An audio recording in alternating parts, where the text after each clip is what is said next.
same clothes as other people that are more, athletically, more people that are, may have a different build, um, same age, but because, how one group may generally develop as opposed to other, they're given adult attributes, meaning older people approach them, say, crude comments to them and the like. Um, so, yes, I can definitely speak to that. But I think even bringing that up brought me to another important thing as well, society-wise. Treating individuals depending on how they dress.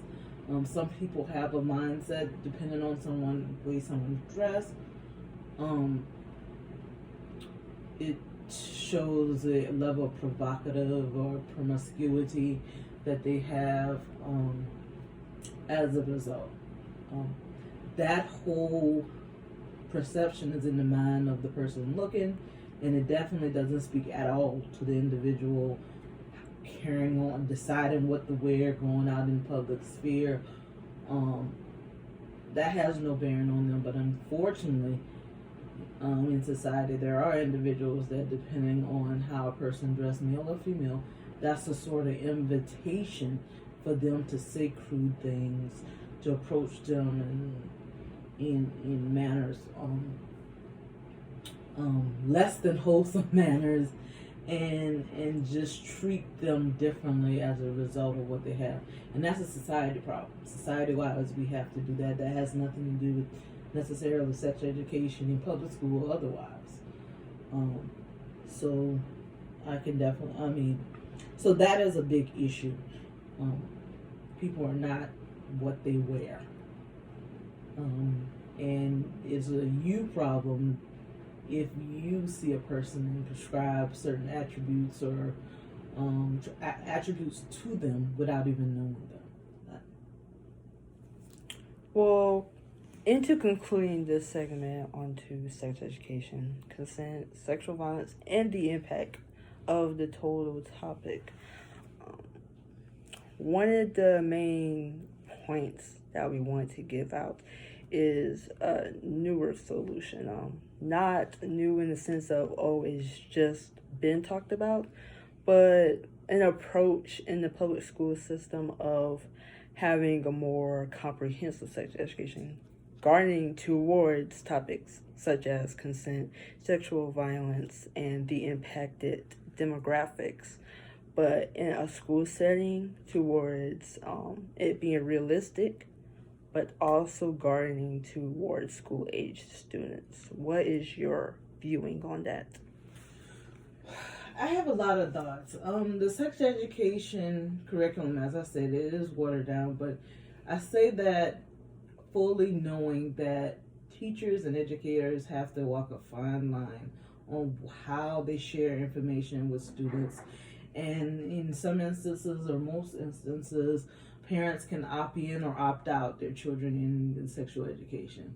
I'm of the belief all education should start from home and have those conversations. I'm also not naive in believing that all parents talk to their children and prepare them for, anything to do with sex, consent and the like. Not saying they don't, but some parents are uncomfortable, some children are uncomfortable. Sometimes the parent really don't know where to start.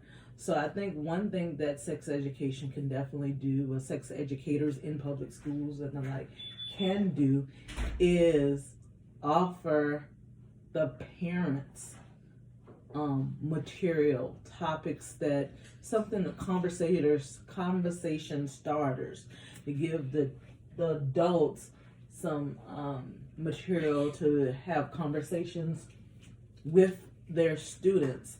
And that way the onus is not necessarily on the public school teachers to teach everything and all and to have this whole curriculum that suits everyone. It empowers parents to step up and give them some starting points to have those frank conversations for their adolescents and teens.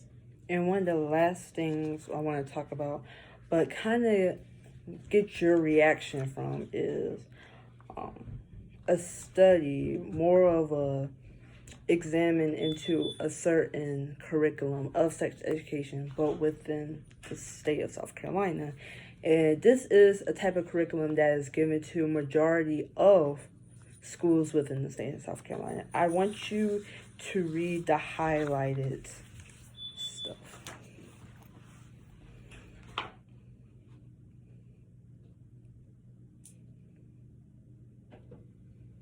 Okay.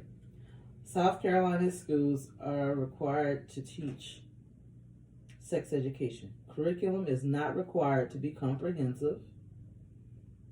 Curriculum must not include instructions on homosexual relationships unless the context of discussing STDs. Curriculum is not required to include instruction on consent. However, South Carolina Standards of Health and Safety Education recommend instruction on consent. Parents must be informed in advance of any sexually specific instructions and are allowed to remove their children from any part of the health education classes. This is referred to as an opt-out policy. And the last ones right here, the last ones. Schools are not required to teach about human immunodeficiency virus, also known as HIV, or acquired immunodeficiency syndrome, also known as AIDS. What is your take on to that?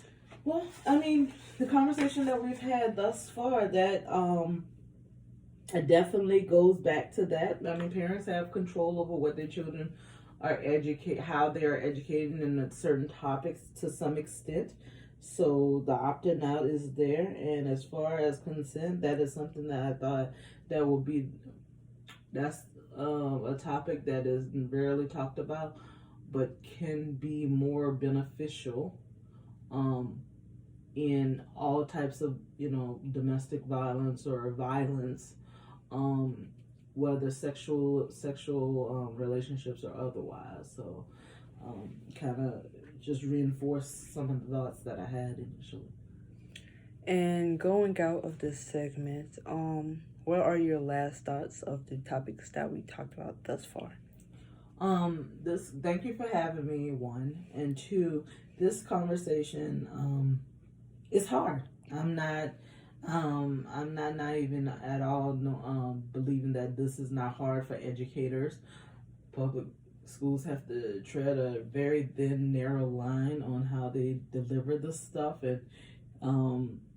and I still give kudos to them for doing the best they can do under the situation.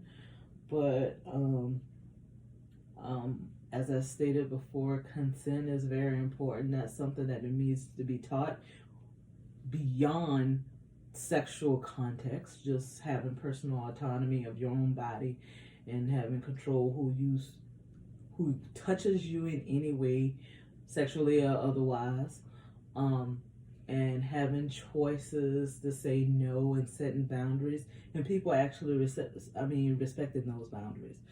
And as far as education, unfortunately, some of the students, that's all the sexual education they will receive. But I do think if at least some parents will be receptive to receiving material that gives them a conversation starter with their teens or their children about the importance of consent and any other sexual education related topic that schools think that are appropriate. Some parents just need a place to start that conversation. Thank you again for being our guest, and thank you for being a great audience. And this will be the conclusion of our 60-minute style interview on the topics of consent, sexual violence, the impact of demographics towards those topics, and overall comprehensive sex education. Thank you and have a great day.